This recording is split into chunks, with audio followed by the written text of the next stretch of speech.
ఈ భూమి పైన అంటే ఈ ఆకాశంలో అంతరిక్షంలో సంచరించేటివన్నీ కూడా గ్రావిటేషనల్ ఫోర్స్ తోటే సంచరిస్తాయి.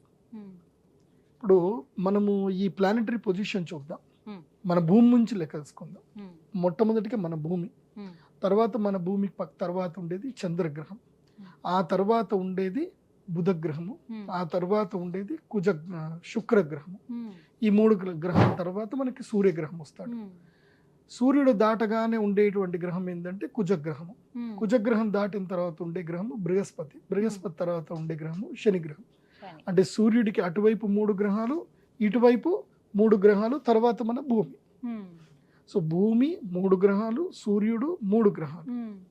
సో దీని లోపల ఈ 3 గ్రహాలు ఏవైతుందో చంద్రుడు, బుధుడు, శుక్రుడు, ఇవి శీఘ్రగతులు అని అంటారు. అంటే ఇవి ఎప్పుడు కూడా సూర్యుడితో పాటు సంచరిస్తూ ఉంటే మనకు కనబడతాయి. అంటే తొందరగా మూవ్ అవుతూ ఉంటాయి. వీటిని శీఘ్రగతులు అంటారు. తర్వాత అతి శీఘ్రము కాదు, అతి మందము కాదు, సామాన్యంగా వెళ్ళేది కుజగ్రహం. కుజగ్రహం కూడా అంతే భూమితో పాటు ఎట్లాగైతే సంచారం అవుతా ఉంటుంది. మందగతులు ఏమిటంటే గనక గురుగ్రహము, శనిగ్రహం మందగతులు. దీంట్లో ఎక్కువగా గ్రావిటేషనల్ ఫోర్స్ ఉన్నది దేనికి అని అంటే గురుగ్రహానికి ఎక్కువగా గ్రావిటేషనల్ ఫోర్స్ ఉంటుంది. సో గురుగ్రహము మన భూమిలాగా అది డెన్సిటీ ఉండదు. శుక్రగ్రహము, గురుగ్రహం ఈ రెండిటికి డెన్సిటీ ఉండదు. ఇవన్నీ లైక్ ఒక వాయుగోళం లాగానే ఉంటుంది, కాకపోతే మనం చూడడానికి గుండ్రంగా కనిపిస్తాయి. కాకపోతే అక్కడ భూమి, పృథ్వీ తత్వం అక్కడ ఉండదు. కాకపోతే వాటికి గ్రావిటేషనల్ ఫోర్స్ ఎక్కువగా ఉంటుంది. దాని లోపల అన్ని కూడా చిన్న చిన్న రాళ్ళన్నీ కూడా తిరుగుతూ ఉంటాయి. ఇది మనందరికీ సైంటిఫిక్గా తెలిసిన విషయం. ఈ భూమికి తర్వాత కుజగ్రహానికి మధ్యలో కేతుగణాలు అని ఉంటాయి. అంటే ఇవన్నీ కూడా భూమి అంతే సైజు ఉన్నటువంటి, ఇంకా భూమి కన్నా పెద్ద సైజు కానీ, చంద్రుడంత సైజు కానీ పెద్ద పెద్ద రాళ్ళు ఇవన్నీ కూడా ఏంటంటే తిరుగుతూ ఉంటాయి.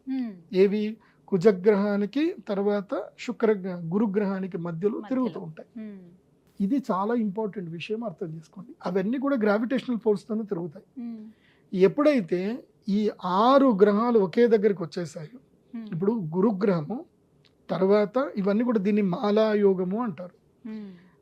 సూర్యుడు, చంద్రుడు, బుధుడు, శుక్రుడు, శని, రాహు 6 గ్రహాలు ఒకే స్థానంలో వస్తున్నాయి మీనరాశిలో. దాని నుంచి జస్ట్ ఒక 60 డిగ్రీల దూరంలో మాత్రమే, 60 అంటే దాదాపు 58 డిగ్రీల దూరంలో మాత్రమే గురుగ్రహం ఉన్నాడు. ఇవెంత ఎన్ని డిగ్రీలో ఉన్నాయనంటే ఆల్మోస్ట్ ఇవన్నీ కూడా 90 డిగ్రీస్ దూరంలోనే ఇవన్నీ ఒక దగ్గర కొలాబరేట్ అయి ఉన్నాయి. సో 90 డిగ్రీస్లో ఇవన్నీ కొలాబరేట్ అయినాయంటే రిమైనింగ్ స్పేస్ అంతా కూడా ఖాళీ ఉన్నట్టే కదా. సో ఈ గ్రావిటేషనల్ ఫోర్స్ ఏదైతే గనక అట్రాక్ట్ చేసి భూమి వైపు ఏవి రాకుండా ఏదైతే ఆపుతుందో అవి ఆగిపోవు. సో అవి అటు గురుగ్రహం గ్రావిటేషనల్ ఫోర్స్ లాక్కుండా ఆ గ్రావిటేషనల్ ఫోర్స్ నుంచి తప్పుకొని కొన్ని రాళ్ళు బయటకు వచ్చేస్తాయి. వాటిని కేతుగణాలు అంటారు మన బృహత్ సంహిత ప్రకారం చెప్పాలంటే. అవి భూమి వైపు ట్రావెల్ చేయడం స్టార్ట్ చేస్తాయి. ఇప్పుడు ఆ సూచన మీకు కనిపిస్తుంది రాబోయే జస్ట్ మీరు కొన్ని రోజుల్లో మీకు ఆ న్యూస్ కూడా వచ్చేస్తుంది. నాసా నుంచో లేకపోతే వాటి నుంచి న్యూస్ స్టార్ట్ అవుతుంది. సో భూమి మీదికి ఒక అత్యంత పెద్దనైనటువంటి ఇంకొక శకలం రాబోతుంది, భూమిని ఢీకొట్టబోతుంది. సో దానికి కౌంట్ డౌన్ టైం స్టార్ట్ అయిందంటే 2040కి ఇది కౌంట్ డౌన్ స్టార్ట్ అవుతుంది. ఈ రోజు నుంచి మొదలు, అంటే 2025 నుంచి మొదలు 2040కి కరెక్ట్గా 15 ఏళ్లకి కౌంట్ డౌన్ స్టార్ట్ అవుతుంది. ఈ కౌంట్ డౌన్ ఎప్పుడైతే స్టార్ట్ అవుతుంది అని అర్థం ఏంటంటే ఇంకా ప్రళయం రాబోతుంది. 2040 ప్రళయం అయితే 100%, దెర్ ఇస్ నో డౌట్. 2040లో ప్రళయం ఉండబోతుంది. దానికి శ్రీకారం ఇక్కడ స్టార్ట్ అవుతుంది. అది చెప్పడానికే ఆ సూచన, ప్రకృతిలో వచ్చేటువంటి సూచనని ఇది. ఇక్కడ నుంచి ఏం జరుగుతుంది అని అంటే ఇది మనం అబ్జర్వేషన్ చేసుకోవాలి. ఇప్పుడు ఈ 2025లో ఉండేటువంటి జనాభా సంఖ్య ఇప్పుడైతే చూసుకున్నారో ఈ జనాభా సంఖ్య క్రమేపీ తగ్గుతూ ఉంటుంది. మనుషుల యొక్క పునరుత్పత్తి సామర్థ్యం తగ్గుతుంది, మనుషులు తగ్గుతూ ఉంటారు, జంతువులు పెరుగుతూ ఉంటాయి. ఇప్పటి నుంచి సూక్ష్మ జంతువులు, క్రిమి కీటకాలు, తరువాత ఇంకా వేరే జంతువులు ముఖ్యంగా ఏంటంటే అండజములు అంటారు. అంటే అండము అంటే గుడ్లలో నుంచి పెరిగేటువంటి జంతువులు పెరుగుతాయి. ఇప్పటి నుంచి చాలా పెరుగుతాయి. ఇంకా ఇక్కడ నుంచి జంతువులు బాగా పెరుగుతాయి, మనుషులు తగ్గుతారు. ఇంకా సో మనుషులు క్రమేపీ మనుషుల యొక్క విస్తీర్ణం తగ్గుతుంది, వాళ్ళ యొక్క ఆయుష్ పరిమాణం కూడా తగ్గుతూ ఉంటుంది. ఈ యొక్క 2 నెలల కాలం ఏదైతే ఉందో ఇది చాలా సీరియస్ కాలం.